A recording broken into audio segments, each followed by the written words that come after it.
Jacques chapitre 1. 1 Jacques, serviteur de Dieu et du Seigneur Jésus-Christ, aux 12 tribus qui sont dans la dispersion, salut. 2 Mes frères, regardez comme un sujet de joie complète les diverses épreuves auxquelles vous pouvez être exposés. 3 Sachant que l'épreuve de votre foi produit la patience. 4 Mais il faut que la patience accomplisse parfaitement son œuvre, afin que vous soyez parfaits et accomplis, sans faillir en rien. 5 Si quelqu'un d'entre vous manque de sagesse, qu'il la demande à Dieu, qui donne à tous simplement et sans reproche, et elle lui sera donnée. 6 Mais qu'il la demande avec foi, sans douter. Car celui qui doute est semblable au flot de la mer, agité par le vent et poussé de côté et d'autre. 7 Qu'un tel homme ne s'imagine pas qu'il recevra quelque chose du Seigneur. 8 C'est un homme irrésolu, inconstant dans toutes ses voies. 9 Que le frère de condition humble se glorifie de son élévation. 10 Que le riche, au contraire, se glorifie de son humiliation, car il passera comme la fleur de l'herbe. 11 Le soleil s'est élevé avec sa chaleur ardente, il a desséché l'herbe, sa fleur est tombée, et la beauté de son aspect a disparu, ainsi le riche se flétrira dans ses entreprises. 12 Heureux l'homme qui supporte patiemment la tentation, car, après avoir été éprouvé, il recevra la couronne de vie, que le Seigneur a promise à ceux qui l'aiment. 13 Que personne, lorsqu'il est tenté, ne dise, c'est Dieu qui me tente. Car Dieu ne peut être tenté par le mal, et il ne tente lui-même personne. 14 Mais chacun est tenté quand il est attiré et amorcé par sa propre convoitise. 15 Puis la convoitise, lorsqu'elle a conçu, enfante le péché. Et le péché, étant consommé, produit la mort. 16 Ne vous y trompez pas, mes frères bien-aimés. 17 Toute grâce excellente et tout don parfait descendent d'en haut, du Père des Lumières, chez lequel il n'y a ni changement ni ombre de variation. 18 Il nous a engendrés selon sa volonté, par la parole de vérité, afin que nous soyons en quelque sorte les prémices de ses créatures. 19 Sachez-le, mes frères bien-aimés. Ainsi, que tout homme soit prompt à écouter, lent à parler, lent à se mettre en colère. 20 Car la colère de l'homme n'accomplit pas la justice de Dieu. 21 C'est pourquoi, rejetant toute souillure et tout excès de malice, recevez avec douceur la parole qui a été plantée en vous, et qui peut sauver vos âmes. 22 Mettez en pratique la parole, et ne vous bornez pas à l'écouter, en vous trompant vous-même par de faux raisonnements.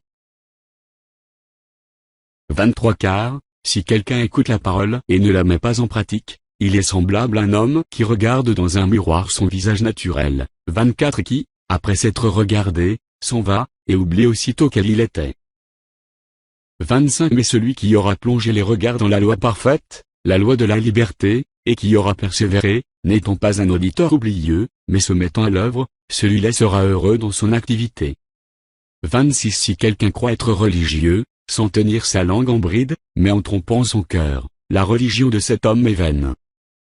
27 La religion pure et sans tache, devant Dieu notre Père, consiste à visiter les orphelins et les veuves dans leurs afflictions, et à se préserver des souillures du monde. Chapitre 2 À mes frères, que votre foi en notre glorieux Seigneur Jésus-Christ soit exempte de toute exception de personne. De supposer, en effet, qu'il entre dans votre assemblée un homme avec un anneau d'or et un habit magnifique, et qu'il y entre aussi un pauvre misérablement vêtu. 3 Si, tournant vos regards vers celui qui porte l'habit magnifique, vous lui dites, toi, assieds-toi ici à cette place d'honneur. Si vous dites au pauvre, toi, tiens-toi là debout.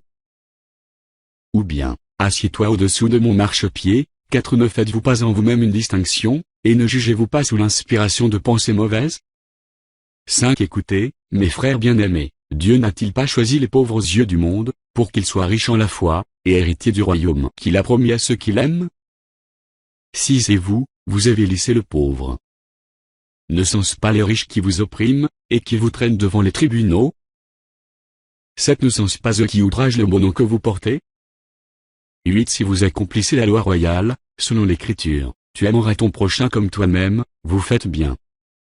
9 Mais si vous faites exception de personne, vous commettez un péché, vous êtes condamnés par la loi comme des transgresseurs.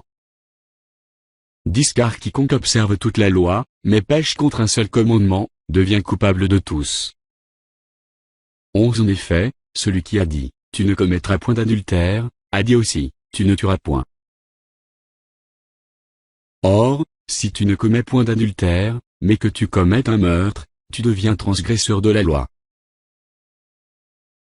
12 Parlez et agissez comme devant être jugés par une loi de liberté. 13 Car le jugement est sans miséricorde pour qui n'a pas fait miséricorde. La miséricorde triomphe du jugement. 14 Mes frères, que sert-il à quelqu'un de dire qu'il a la foi, s'il n'a pas les œuvres? La foi peut-elle le sauver? 15 Si un frère ou une sœur sont nus et manquent de la nourriture de chaque jour, 16 Et que l'un d'entre vous leur dise, allez en paix, chauffez-vous et vous rassasiez. Et que vous ne leur donniez pas ce qui est nécessaire au corps, à quoi cela sert-il?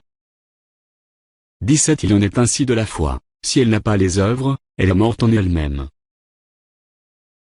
18 Mais quelqu'un dira, toi, tu as la foi, et moi, j'ai les œuvres. Montre-moi ta foi sans les œuvres, et moi, je te montrerai la foi par mes œuvres. 19 Tu crois qu'il y a un seul Dieu, tu fais bien. Les démons le croient aussi, et ils tremblent. 20 Veux-tu savoir, ô homme vain, que la foi sans les œuvres est inutile? 21 Abraham, notre père, ne fut-il pas justifié par les œuvres, lorsqu'il offrit son fils Isaac sur l'autel? 22 Tu vois que la foi agissait avec ses œuvres, et que par les œuvres la foi fut rendue parfaite. 23 Ainsi s'accomplit ce que dit l'Écriture, Abraham crut à Dieu, et cela lui fut imputé à justice, et il fut appelé ami de Dieu. 24 Vous voyez que l'homme est justifié par les œuvres, et non par la foi seulement. 25 Rahab la prostituée ne fut-elle pas également justifiée par les œuvres, lorsqu'elle reçut les messagers et qu'elle les fit partir par un autre chemin? 26 Comme le corps sans âme est mort, de même la foi sans les œuvres est morte. Chapitre 3 Mes frères, qu'il n'y ait pas parmi vous un grand nombre de personnes qui se mettent à enseigner, car vous savez que nous serons jugés plus sévèrement. 2 Nous bronchons tous de plusieurs manières.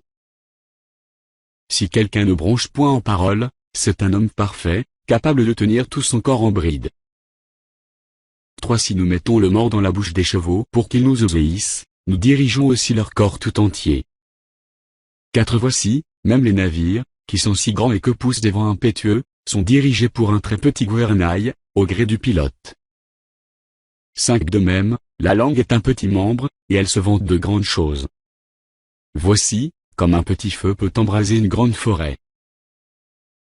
6 La langue aussi est un feu. C'est le monde de l'iniquité. La langue est placée parmi nos membres, souillant tout le corps, et enflammant le cours de la vie, étant elle-même enflammée par la géhenne. 7 Toutes les espèces de bêtes et d'oiseaux, de reptiles et d'animaux marins, sont domptées et ont été domptées par la nature humaine. 8 Mais la langue, aucun homme ne peut les dompter. C'est un mal qu'on ne peut réprimer. Elle est pleine d'un venin mortel. 9 Par elle nous bénissons le Seigneur notre Père, et par elle nous maudissons les hommes faits à l'image de Dieu. 10 De la même bouche sortent la bénédiction et la malédiction. Il ne faut pas, mes frères, qu'il en soit ainsi. 11 La source fait-elle jaillir par la même ouverture l'eau douce et l'eau amère? 12 Un figuier, mes frères, peut-il produire des olives, ou une vigne des figues? De l'eau salée ne peut pas non plus produire de l'eau douce. 13 Lequel d'entre vous est sage et intelligent? Qu'il montre ses œuvres par une bonne conduite, avec la douceur de la sagesse. 14 Mais si vous avez dans votre cœur un zèle amer et un esprit de dispute, ne vous glorifiez pas et ne mentez pas contre la vérité. 15 Cette sagesse n'est point celle qui vient d'en haut. Mais elle est terrestre, charnelle, diabolique. 16 Car là où il y a un zèle amer et un esprit de dispute, il y a du désordre et toutes sortes de mauvaises actions. 17 La sagesse d'en haut est premièrement pure, ensuite pacifique, modérée, conciliante, pleine de miséricorde et de bons fruits, exempte de duplicité, d'hypocrisie. 18 Le fruit de la justice est semé dans la paix par ceux qui recherchent la paix. Chapitre 4 D'où viennent les luttes, et d'où viennent les querelles parmi vous? N'est-ce pas de vos passions qui combattent dans vos membres? 2 Vous convoitez, et vous ne possédez pas. Vous êtes meurtriers et envieux, et vous ne pouvez pas obtenir. Vous avez des querelles et des luttes, et vous ne possédez pas, parce que vous ne demandez pas. 3 Vous demandez, et vous ne recevez pas, parce que vous demandez mal, dans le but de satisfaire vos passions. 4 Adultères que vous êtes. Ne savez-vous pas que l'amour du monde est inimitié contre Dieu? Celui donc qui veut être ami du monde se rend ennemi de Dieu. 5 Croyez-vous que l'Écriture parle en vain? C'est avec jalousie que Dieu chérit l'Esprit qu'il a fait habiter en nous. 6 Il accorde, au contraire, une grâce plus excellente. C'est pourquoi l'Écriture dit, Dieu résiste aux orgueilleux, mais il fait grâce aux humbles. 7 Soumettez-vous donc à Dieu, résistez au diable, et il fuira loin de vous. 8 Approchez-vous de Dieu, et il s'approchera de vous. Nettoyez vos mains, pécheurs. Purifiez vos cœurs, hommes irrésolus. 9 Sentez votre misère. Soyez dans le deuil et dans les larmes. Que votre rire se change en deuil, et votre joie en tristesse. 10 Humiliez-vous devant le Seigneur, et il vous élèvera. 11 Ne parlez point mal les uns des autres, frères. Celui qui parle mal d'un frère, ou qui juge son frère, parle mal de la loi et juge la loi. Or, si tu juges la loi, tu n'es pas observateur de la loi, mais tu en es juge. 12 Un seul est législateur et juge, c'est celui qui peut sauver et perdre. Mais toi, qui es-tu, qui juge le prochain? 13 À vous maintenant, qui dites, aujourd'hui ou demain nous irons dans telle ville, nous y passerons une année, nous trafiquerons, et nous gagnerons. 14 Vous qui ne savez pas ce qui arrivera demain. Car, qu'est-ce? Celui qui parle mal d'un frère, ou qui juge son frère, parle mal de la loi et juge la loi. Or, si tu juges la loi, tu n'es pas observateur de la loi, mais tu en es juge.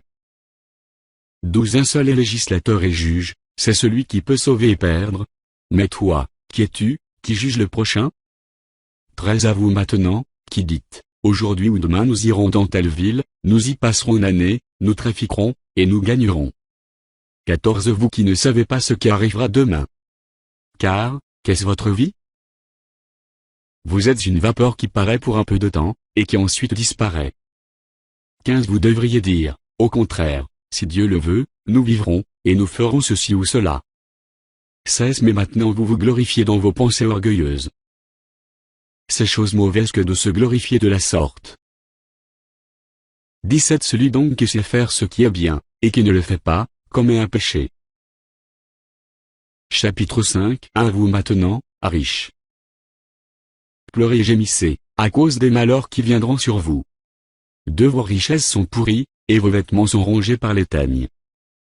3 Votre or et votre argent sont rouillés, et leur rouille s'élèvera en témoignage contre vous, et dévorera vos chairs comme un feu. Vous avez amassé des trésors dans les derniers jours. 4 Voici, le salaire des ouvriers qui ont moissonné vos champs, et donc vous les avez frustrés, cris, et les cris des moissonneurs sont parvenus jusqu'aux oreilles du Seigneur des armées. 5 Vous avez vécu sur la terre dans les voluptés et dans les délices, vous avez rassasié vos cœurs au jour du carnage. 6 Vous avez condamné, vous avez tué le juste, qui ne vous a pas résisté. 7 Soyez donc patients, frères jusqu'à l'avènement du Seigneur.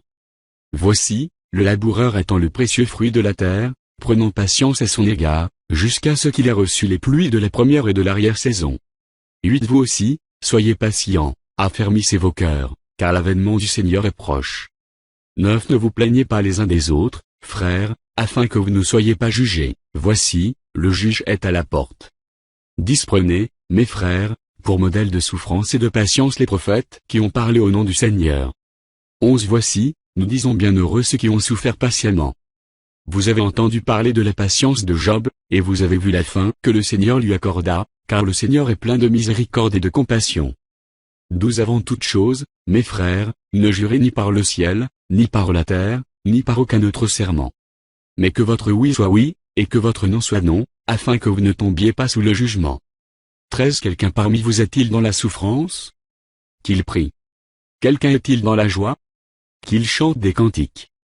14 Quelqu'un parmi vous est-il malade? Qu'il appelle les anciens de l'Église, et que les anciens prient pour lui, en loignant Dieu au nom du Seigneur.